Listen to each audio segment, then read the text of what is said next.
So this video is going to focus on the spinal cord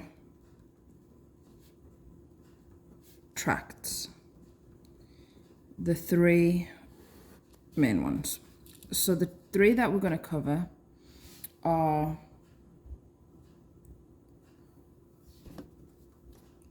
we're going to do one descending tract, and we're going to do two ascending tracts.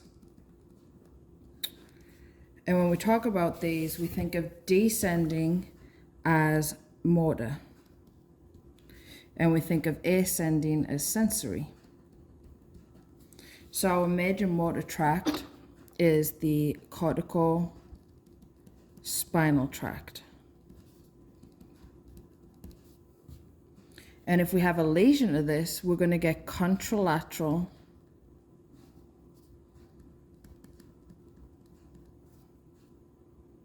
paralysis.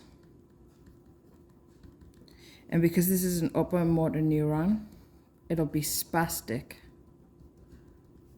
paralysis. On the other hand, we have the dorsal column medial lemniscus pathway, which is responsible for three things: vibration, two-point discrimination, and proprioception. And our second ascending tract is the spinothalamic tract. And this is responsible for pain and temperature.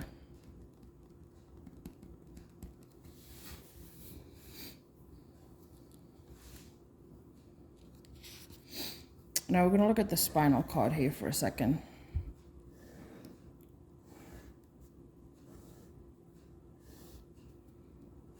This is the central canal. We're going to call this posterior. We're going to call this anterior. So just some things I want to point out here is posterior right here. This whole area around here. This is our dorsal column medial lemniscus pathway, which we discussed right here.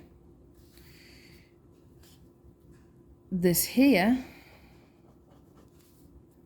is our corticospinal tract.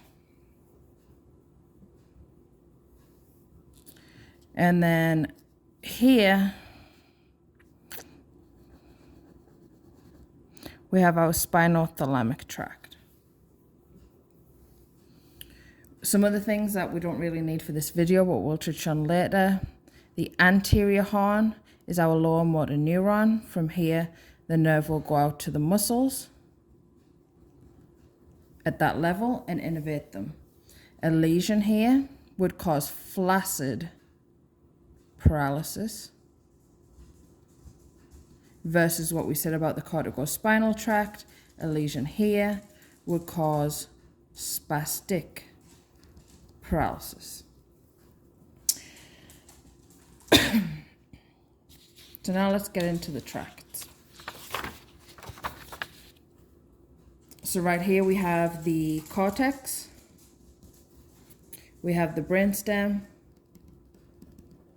which is into midbrain, pons, and medulla. And then we have the spinal cord. Now in between, kind of like here-ish, we have the thalamus. And it's going to become important later, but the thalamus has what we call a VPL, which is ventral posterior lateral nucleus, one on each side. Now, we're going to talk about the corticospinal first. And as I said, this is our motor tract.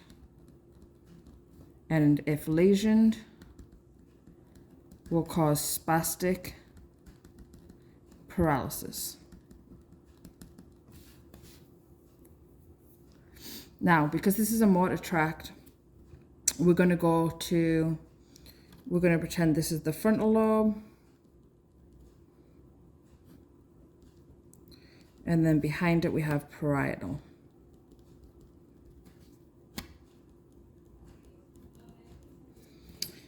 Parietal is responsible for sensation.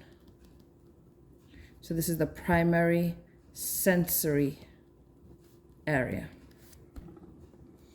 And the frontal part is motor, responsible for motor control. And as we said, this is a descending tract, meaning it's going from cortex all the way down to spinal cord.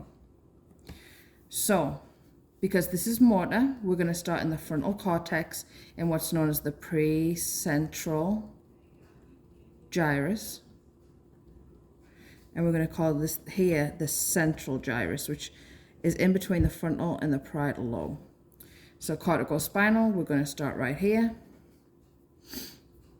And another thing to note is that motor tracts have 2 neurons. And you'll see a difference when we get to spinal, because when we get to sensory, because all sensory tracts have 3 neurons. So our tract's going to start here in the frontal lobe. This is our first nerve. And it's going to run down, it's going to bypass the thalamus, it's going to come down in the brainstem, all the way down. And when it gets to the medulla here, right at the bottom, it's going to cross. And we talked about right here being the corticospinal tract. So after it exits the brainstem and enters the spinal cord, it's going to descend through the corticospinal tract. And at each level of the spinal cord, we said this is lower motor neuron. At each level of the spinal cord, it's going to give off a branch.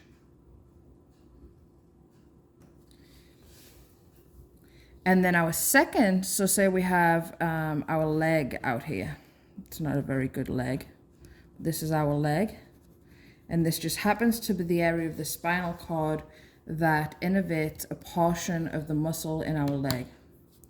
The lower motor neuron will then give off its branch to innervate that portion of the leg.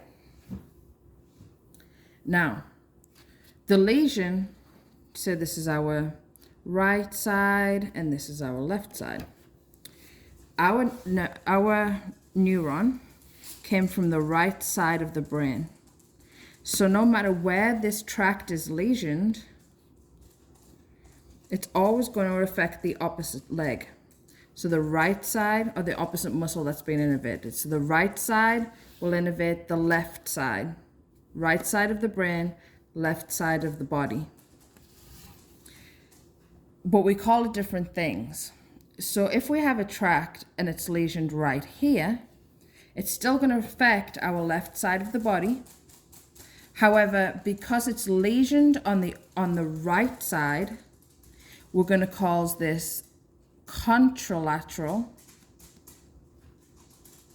spastic paralysis. Contralateral because the lesion here on the right side is affecting the leg on the left side, so it's contralateral to the lesion.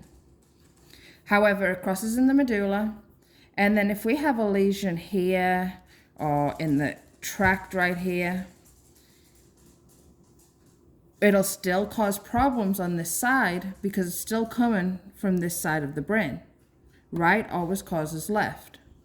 However, because it's lesioned after it's crossed over, we're going to call this ipsilateral spastic paralysis. And that's because the lesion is on the same side as where we have our weakness here. But just remember, right side of the brain is always going to affect the left side of the body.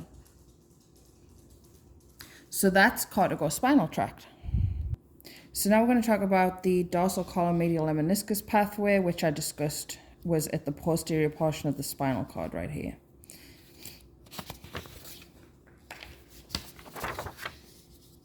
So again, here we have the thalamus, has the VPL,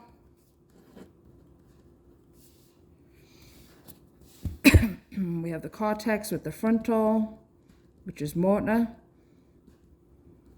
and the parietal, which is sensory.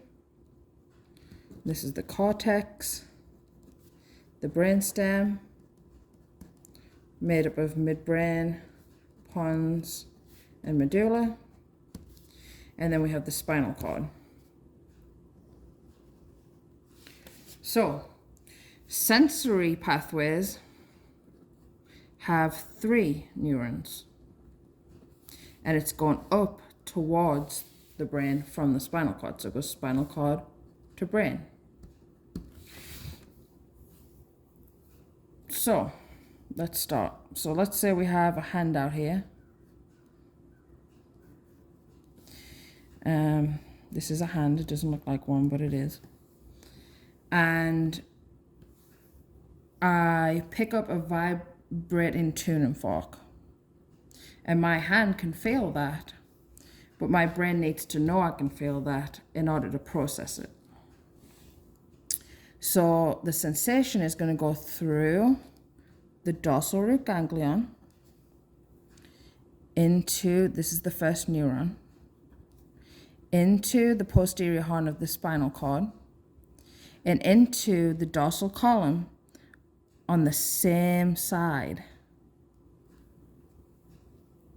It's then going to ascend to this nucleus in the medulla. Now, because this is a hand, we're going to call this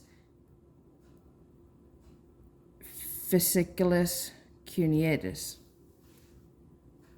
or nucleus cuneatus. If this, however, was the foot, for foot, the nucleus it goes to is nucleus gracilis. And we see here it's in the outside. We'd say this is the line. This would be cutaneous, and this would be gracilis. So anything, because we're talking about the hand, is going to go up through cutaneous to, and the first nerve is going to end in the nucleus cutaneous nerve. From here, it's going to start a new neuron from here. This was our first neuron, all the way from the hand to this nucleus in the medulla. From here, the second neuron is going to cross in the medulla and go up and end on this VPL nucleus of the thalamus. And we call this the relay center. And then from here, it's going to go to our sensory part of the spinal cord. It's our third. This was our second. And go to the parietal lobe, and that's how we know what sensation we felt. So this would be the vibration, 2-point discrimination, or proprioception.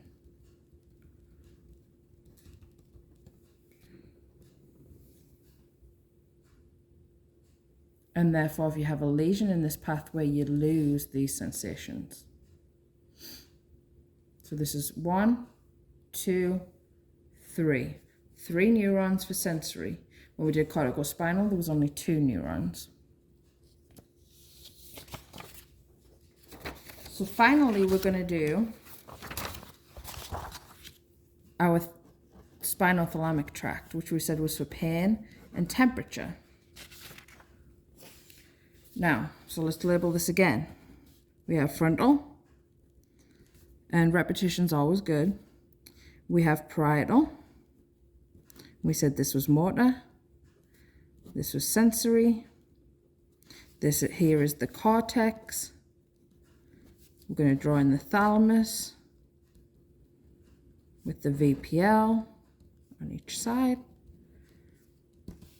Then we have our brainstem with the midbrain, pons, and medulla. And then we have the spinal cord. So again, we have our hand, like we did on the last video. But this time you may put your hand on a hot stove and that causes pain. And we're going to have our first neuron again coming up. Going to pass through the dorsal root ganglion into the posterior spinal cord. And so this is the posterior horn. As we said before, the anterior horn is lower motor neuron, and that's motor. But the posterior horn here, so this is the posterior horn, that is going to be responsible for just sensory. That's how you receive and sensory input. So this is our first nerve right here. Different from dorsal column because our first nerve ended in the medulla.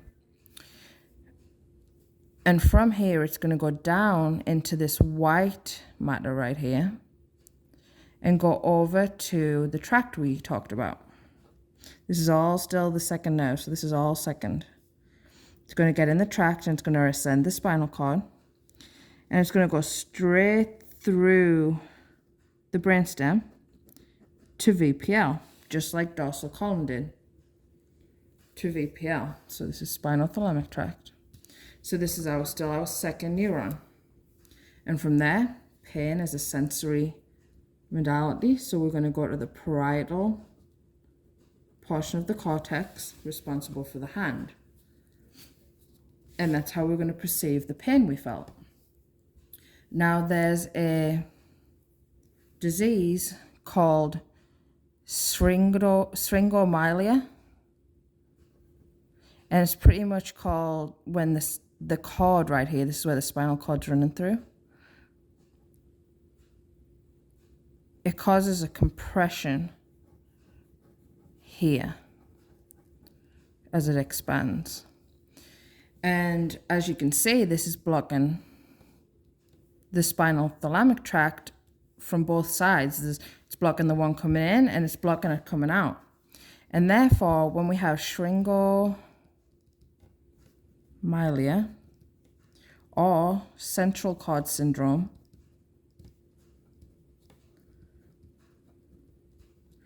and this is the only time you'll see a bilateral loss of both pain and temperature.